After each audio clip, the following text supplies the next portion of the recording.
قاعدی کوردی زۆر جوانە مە مەسابێ داوای لە ڕێسەکانمانەکەم دلی کوردی بکەنە بەریان جارجارێ برا حتا عربش قاعدی کوردیم لێرسێنێ چوومە سعودیان و یا بەلەدەنتە وتمانی عراقی کوردی ئەبنا سەلاحەدی لەوی بی هەیە یاناکەم دەبێت بۆ مامۆستا گیار بۆ ما قوربانێک بەخواست بۆ خۆشم گەرەکی ئەیا خوا بەخێر بێ کەناڵەکەتانەوە خێر بێن بۆ دوکانەکەمان یا خوا بۆ دەفەرەکەمان من ناوم حاجی مەولود حاجی حەمەدخان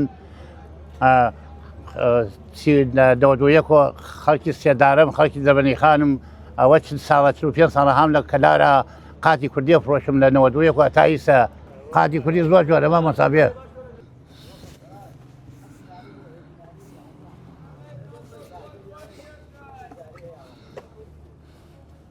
باسی قاتی کوردی تا بە وەڵا قاتی کوردی زۆر جوانە چوومە سعودیان و یا بەلەدەنتە وتمانی عراقی کوردی ئەبنا سەلاحەدی لەوی بی ماشیان نەکردم جلی کوردی بنە بەراو جلی کوردی زۆر جوانە عەرب وحەقالێکەوە وەزیرە ڕئیسە وەردەداشەوە ڕوا بۆ ئەمریکا فەڕەنسا بەریتانیا کولتوری خۆیەتی زۆر جوانە داوای لە مەسئولەکانمەکەم داوای لە ڕێسەکانمانەکەم جلی کوردی بکەنە بەریان جارجارێ برا وەڵا باوەسا لە 92 من خەریکی جای قاتی کوردیم حتا عربش قاتی کوردیم لێرسێنێ قاتی کوردی نۆمان زۆرە مەلیکیمان هەیە هەورامانیمان هەیە تاپیمان هەیە مەریوانیمان هەیە عەدوامان هەیە قات بەقوربان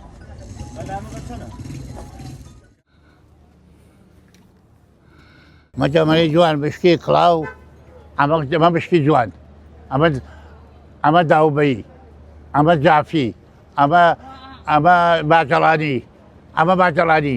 ئەمە هەورامی ئەمە جواتری جامانەمە هەولێری ئەمانە هەولێرین جواتری جامانەمان هەیە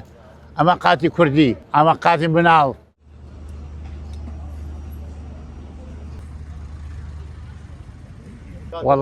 وەڵا گەرمیان کەلار گەرمیان لە هەموو کە زیادە قاتی کوردی لەبەرەکە جلی کوردی لە هەموو جواترە لە تورکمان لە عەرەب لە جلی عەرەب جلی پاکستان و کوردی زۆر جوانە هەتا عەرەب نێوانەچێن عەرەب مامۆستا بۆیە جلی کوردی لەبەرەکەین زمانی خۆمان خۆش گەرەکە زمانی دایکمان خۆش گەرەکە ئەم وەتەنەمان خۆش گەرەکە ئێمە کوردین جلی کوردیەکەین بە زمانی کوردی قسەکەین کوردمان خۆش گەرەکە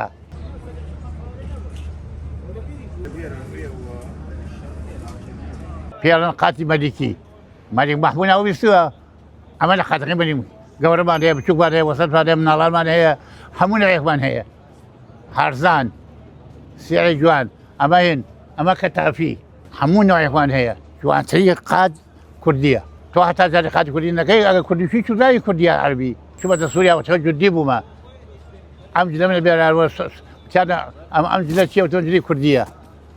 لە سعودیە چەند سوعالە لێ کردم چوومەتە دوبای و سوعالە لێ کردم وتۆ جلی کوردیە جوانترین جلە کوردی ئیسلامە پاکە وەشەرەفە وەحەیایە ئیشکەرە لەخوا بەزیایە پاک و تەمیزە دیندارە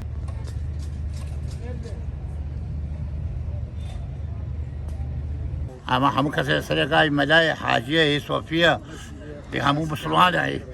هەموو مسلمانە لەبەرێکا هەموو کە لەبەرێکە پاکستانە سەرێکا جوانترین کڵاوە مامۆستامە هی مامۆستاکانمە ئیساوە جلی کوردیوە جوانەوە جلی کوردیوە زانی کوردی تۆ چوزای کوردیە عەربی هەتام جلەوە لەبەرێ چوزانی جوانترین قماشە جوانترین هەرزانێک بەس داوا کەم لە هەموو گەنجێ هەموو پیرە لە ڕیسەکانمان لە مەسئولەکانمان جلی کوردی تەرک مەکەن هەر زۆر جوانی جلی کوردی بەخوا زۆر جوانە بەخوا گوناحە تەرکی کەن بەخوا گوناحە تەرکی مەکەن جلی کوردی کورە بەرە بەخوا تەرکی مەکەن